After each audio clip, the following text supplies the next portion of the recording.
York. Ebro in the morning on Hot 97. John Legend emailed me and said he wanted to talk. So, Okay. Laura, you've been reporting all day about the tweets. Yes. Well, John the Legend, texts. because we talked about, we hope one of his friends has reached out and tried to talk some sense into Kanye. Well, John Legend did. He reached out. Should I read the text or should we just post them? Nah, read them, post them, however you want to go. So John Legend, listen, he texts Kanye and says, "Hey, it's JL. I hope you'll reconsider aligning yourself with Trump. You're way too powerful and influential to endorse who he is and what he stands for. As you know, what you say really means something to your fans. They're loyal to you and respect your opinion. So many people who love you feel so betrayed right now because they know the harm that Trump's policies cause, especially to people of color. Don't let this be a part of your legacy. You're the greatest artist of our generation." And then Kanye replies, "I love you, John, and I appreciate your thoughts. You bringing up my fans or my legacy is a tactic based on fear, used to manipulate my free thought." The fact that you think... Yo, that's such a crazy... I hate to say... I'm sorry. Don't be offended by the word crazy. That's a crazy response. Right, but the fact that you think you're being manipulated by someone who just hit you about people caring about you and caring... And he's hitting you privately and just giving you his advice? I don't get it.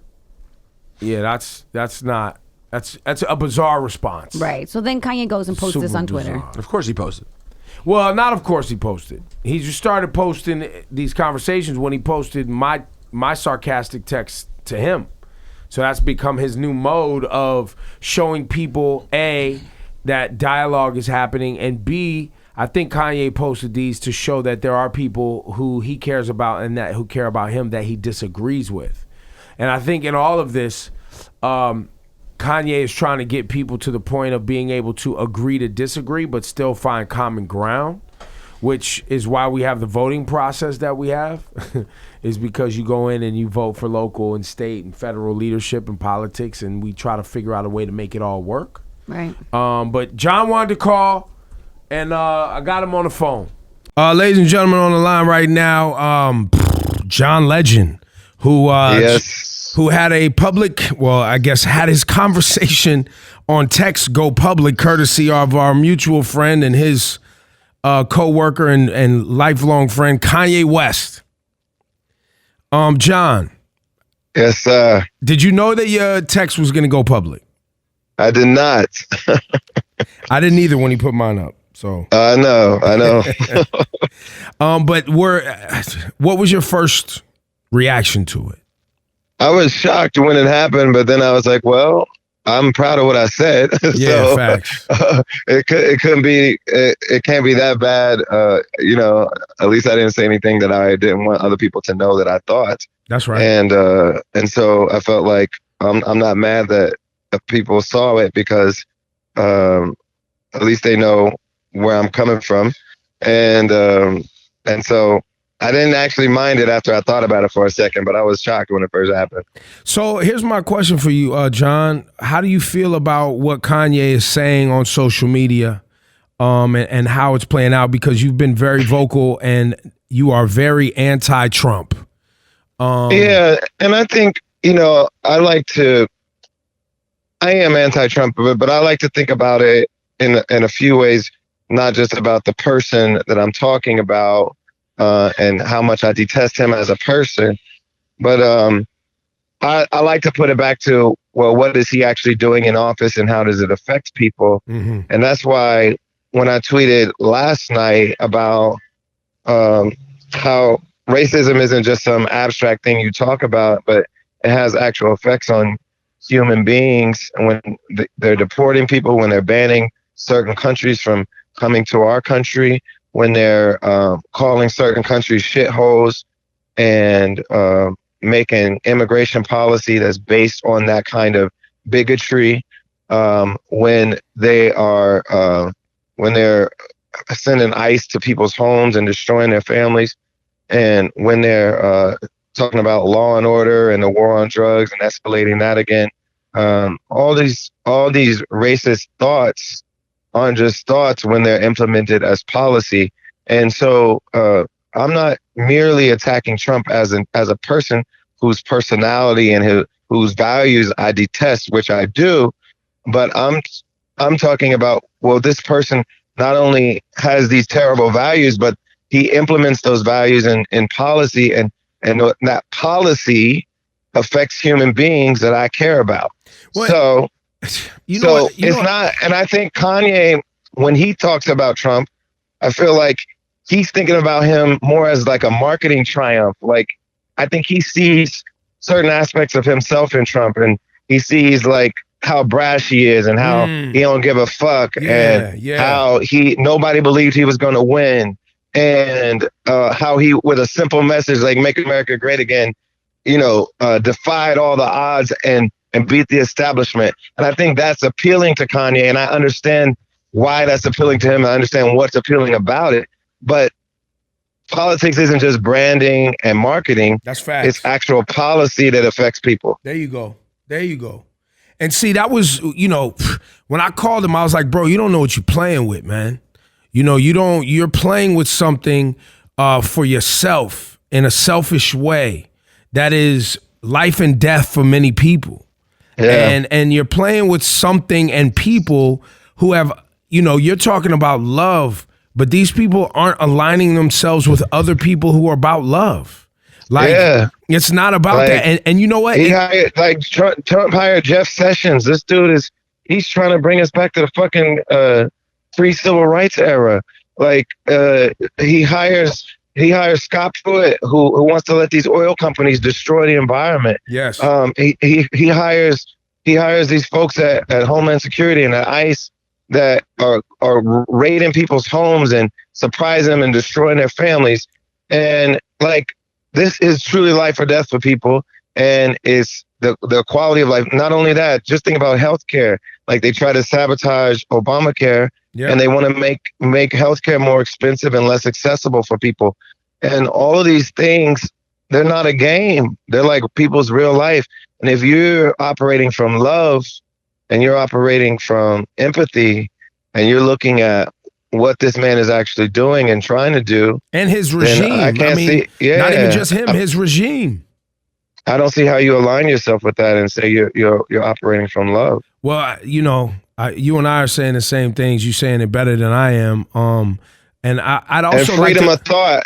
He's talking about free thought, and Trump doesn't even want a free press. He's trying to destroy whatever free press we have. Super facts. John, I want to say something else too that I think is very important. Because I don't want, and I'm a registered independent as a voter. Yeah. And everyone on either side, specifically on the Republican side, tries to, because majority of black people vote Democrat for obvious reasons, because too many Republicans have aligned themselves with racists, and black people are not going to tolerate that. And furthermore, too many, conservative, quote unquote conservatives love to tell black people how to express our pain regarding slavery and racism, and we will not tolerate that. Yeah. But they love to make this a partisan conversation with regard to Kanye or what Chance tweeted, and then the pundits and the shows that are slanted in that direction love to say, see the black people and Democrats, and what have Democrats done for black people? This ain't about that, bro. This is not about that. This is 100% about a man, Trump, and his regime that have aligned themselves with racist and hateful people. And if you are a Republican and you're okay with that, that's the problem. And this is why we have to think about history. That's why when I tweeted a little thread yesterday, one of the things I said is we can't erase history, and we have to have some context in the way we think about things. So let's talk about black people being Democrats. First of all, we only started being loyal to the Democratic Party when the Democratic Party started fighting for civil rights for us in the 60s. Talk about it. And Lyndon Johnson, he said when he passed the Civil Rights Act and the Voting Rights Act that the Democratic Party was going to lose the South for a generation. And look what happened. White Southerners almost uniformly started voting Republican during that time, and black folks started voting Democrat. That's right. And he was absolutely right. The Democrats eventually lost the South because white Southerners outnumbered black Southerners, and black Southerners were with what the Democrats were doing because they saw that the Democrats, even though Democrats had plenty of flaws, were fighting more for us than Republicans were. And Republicans, after a certain point, eventually started outright fighting against civil rights and fighting to make life harder for Black people and people of color. And so Black people aren't stupid. We're not sheep. We're not slaves. We're looking at what folks are doing, and we're saying we know Democrats aren't perfect, but we'd rather align with them than with the opposition, because the opposition has been directly and outwardly hostile to our interests. And even though we have our issues with the Democratic Party, they haven't been actively hostile to our interests in the same way. But I get it. I get how nobody wants to do what everybody expects them to do. Like, no one wants to say, well, I'm Black, I got to vote Democrat. It just sounds boring, right? It doesn't sound like you're thinking for yourself. Yeah, exactly. It doesn't sound cool to be like, well, I'm voting for the same group that everybody else Black is voting for. I get that. I get how nobody wants to feel like they're in a box. And I get how people want to sound like they're independent. And you can still be an independent thinker, but at the end of the day, you have to vote. If you're going to vote, you should vote for somebody who reflects your interests and the interests of the people you care about. And so that's why I tend to vote for Democrats. Me too. Because they tend to align with my interests way more than Republicans do. And Republicans have actually been actively hostile to people of color for at least the last couple decades. John Legend, thank you so much for that. Yo, yeah. People need to hear that. And I don't know how Kanye recovers, or if he even cares to recover in the eyes of people who are thinking the way you and I are. I sent him a text message that he didn't respond to, which was, never forget and never forsake the love that hip hop and Black folks have for you and have protected you when the Taylor Swift incident happened. And look at these MAGA folks, man. These MAGA folks are all over his nuts right now. And as soon as he said something about Taylor Swift, these are the same people calling him every N-word, everything you can possibly imagine. And some of them are the same people that talk shit about his wife and their family because they tend to date Black guys. Like, these are the same guys that are now excited that you're on Team MAGA. Like, is that who you really want to be aligned with? Well, and they're not going to be there for you the same way. They're not going to stick with you? No, bro. No, they're not. They're not going to stick with you. And the thing that makes me sad is that so many people that really love him, and I said it in the text to him, so it's not me saying anything I wouldn't say to him directly, is that so many people that really love him feel betrayed by this. And so many people thought he was standing up for them and feel like he betrayed them. But John, it's also indicative of who he's always been, which is the other part, that if we're being honest about somebody we see the selfishness in this decision. Right. And while he may in his mind has made it seem like to himself that, I am, a cultural change agent and I'm a free thinker and I'm, shocking the system, which is what he's always done when it was promo time for his music. But once again, I want to reinforce this idea. While we can all be entertained by music and shenanigans around marketing and promotions, there are certain things you just don't play with. Yeah, there's too many people's lives being affected by it. And if he makes it even more likely or more possible for Trump to enact his agenda on this country and on the world, then we're all going to be worse off for it. And I would hate for that to happen. John, I thank you for your time today, man. Listen, I appreciate anybody out there that's continuing to have dialogue. I just want to go on record and say that, Black people, we need to draw a line.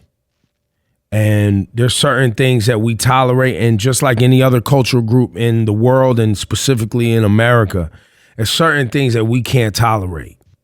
And honestly, it needs to be more than Black people, because even though people of color are more affected by racism, I feel like white people need to decide as well that they're not with that as well. Yeah, they shouldn't want that being done in their name. But I wanted to speak mostly to slavery and how we express our pain with regard to how our neighborhoods and the people who live in our neighborhoods are treated and people who look like us.